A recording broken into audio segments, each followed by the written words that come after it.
Kia ora! After a good few months, the LEGO Marvel CMF Series 2 actually released in my country. I think these came out a couple months ago, but we're only starting to get them now here in NZ in October.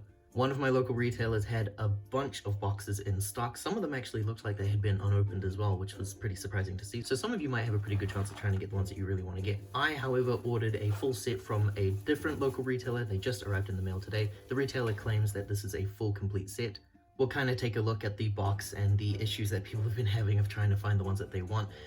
The immediate difference with this one, no longer in blind bags. These are in a blind box, very similar to the LEGO video series of bandmates that came out a few years ago. I think that this is really annoying. I think it's very anti-consumer of LEGO to be doing this. LEGO claim that this is part of their Go Green initiative, using resources that are much better for the environment. Now that's all well and good, so the best solution then is to print an individual barcode on each box so that I know specifically this is Wolverine, this is She-Hulk. LEGO have not done that. There is no distinguishable way to figure out which figure is in which box, which leads me to believe that no, it's not just a Go Green initiative. There is a lot more at play here, and I think everyone would agree. Supposedly these boxes have been ripped into all around the world, so I'm going to go out on a limb and say that these boxes will not last, and we will go back to the minifigure bags as we should. Now, as far as the boxes actually go, I actually like that packaging a lot. You can see that the local retailer that I bought these from, they've actually weighed them themselves and they've numbered the boxes, so this should be a complete full set. But I've been really excited to open these up, so let's get into it.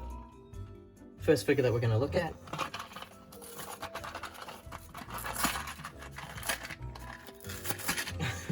we start off with a good one. So our first minifigure here is Goliath. He will be featured in an episode of What If. He's the same character that is from the Ant-Man and the Wasp. He's an okay figure. He's a pretty weak one to actually start out with. I like the inclusion of that Ant-Man helmet personally because I don't actually own that piece myself, so it's a nice part to finally have. He also includes a little micro figure of Ant-Man. I think you get two of them in the set as well. He also has an alternate hairpiece that they've been using a few times now. It's a really good piece and it's one of my favorites. I'm a big Matrix fan and I've been trying to do a custom Morpheus for a long time. Unfortunately, the Lawrence Fishburne likeness here doesn't really resemble what I'm wanting from a Morpheus figure, so that's not exactly LEGO's fault. He's got some nice printing all over his torso. Other than that, he's just an okay figure to start the series out with. And now moving on to the next one. Looks like She-Hulk. Great. Yeah, She-Hulk is awesome. Probably one of the best minifigures. She was the one that I was the most excited about, or one of the top 3 that I was the most excited about. She includes a lawyer file on Emil Blonsky, or Abomination. We get a little big fig print of him on that front cover there, which is really nice, and she's also talking to Wong on her cell phone. 2 really cool, useful printed pieces that help to add a lot of world building for your MCU displays. She's got a double-sided face and some really great printing all around. Absolute top tier standout minifigure. And now pack number 3.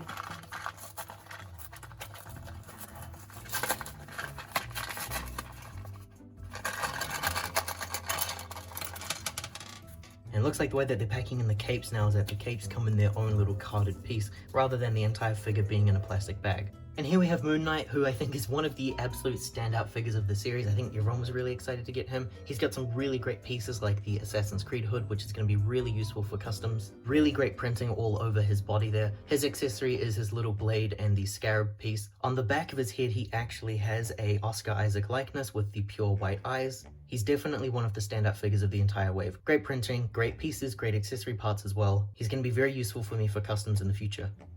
On to number 4. This one's been taped up on that side there. So I should have a full set then. The next Moon Knight. Mr. Knight is also a really great minifigure. That white suit torso is going to be incredibly useful for customs. I've already got some really great ideas in my head for what I can use for that piece. His face print's really nice, very simple in its details. He's got Daredevil's batons as an accessory, and I think the fish's name was Gus in a little fish tank there. The only thing that I have an issue with is I really wish he had an alternate head for a Oscar Isaac likeness. I suppose you could just swap over the plain one from the Moon Knight figure, but I really wanted a regular Oscar Isaac head again. So he's so close to being perfect, but besides that, he is a really strong contender for this wave. Pack 5.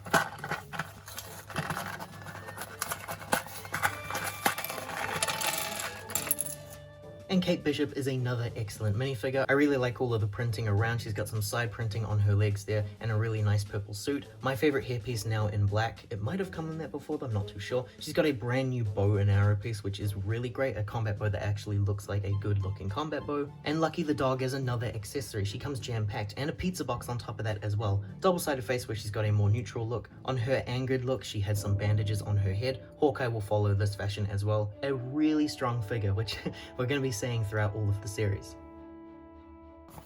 Now number 6.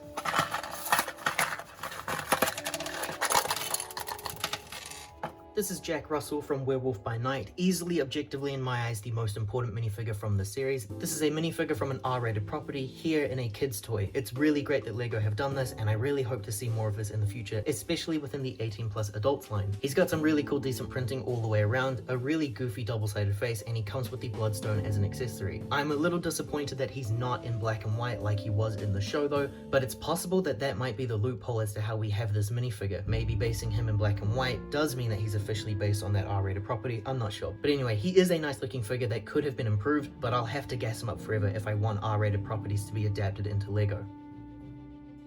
And we are now officially at the halfway mark. Pretty good so far. And this makes number 7.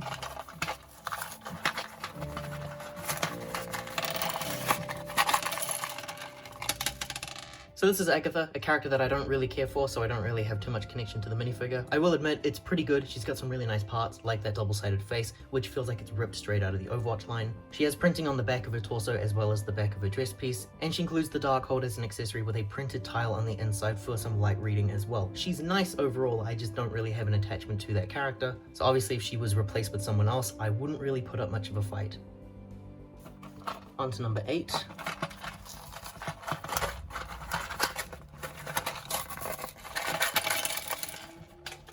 And this is Echo, based on a character that I do not care about, so I was immediately going to write off this minifigure, but it's probably one of the best ones of the series. She's got a really great prosthetic leg piece and a really nice new hairpiece as well. That ponytail is great, and I can see it being used for many other characters. I also really love it when LEGO make a brand new flesh tone, because we're only going to get these in licensed sets, so that hairpiece is also going to be something that I can play around with for customs later. She went from being one of my least interested ones to probably being one of the best.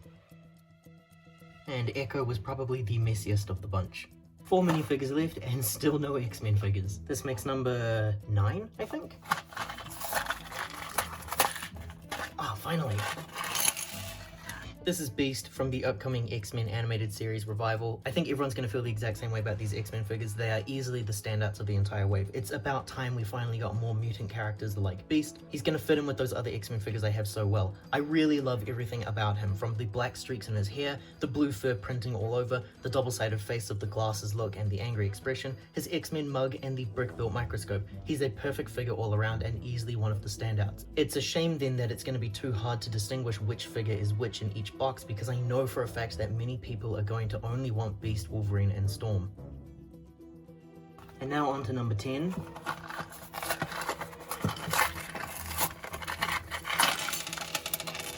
Fabulous. And this is Wolverine. We've had a few Wolverines in the past now, but this is easily the best one that LEGO have ever done. Perfect side printing on his legs and his arms. He also features the Sentinel head as an accessory, as well as a double-sided head without the white goggles on, and he also comes with a hairpiece as well. Best of all, you can totally put the mask on his neutral look and his eyes will still appear in the eye holes. See, LEGO, it can totally work for Batman. Second to last.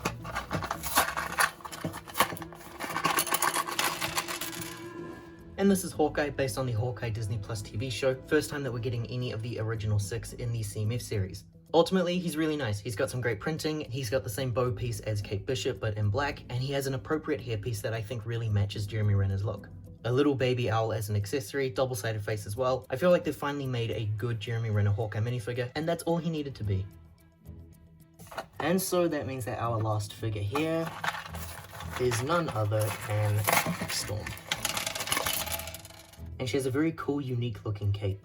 Our last figure here is Storm, also from the X-Men series. She's really great, despite the fact that I'm not a fan of that mohawk design just yet. That mohawk piece does look really cool. She's got some yellow lightning bolts, and she's one of 2 figures of the series that does not have a double-sided face. She's got a really cool cape that wraps around her arms there, just like the 2014 figure did. Overall, a really strong inclusion as well as Beast and Wolverine. This is the small collection of extras you get if you get the entire wave. A couple of printed pieces there like the scarab and the bloodstone, some extra flight stands as well, a couple of other accessory pieces just in case. Opening up the leaflet that's included in each figure, you can see the entire roster from figures 1 to 12. And on the back of the leaflet, we have instructions on how to properly assemble Echo's accessory, Agatha's book, Beast's little microscope, and Storm's cape. There's also a QR code here in the win section.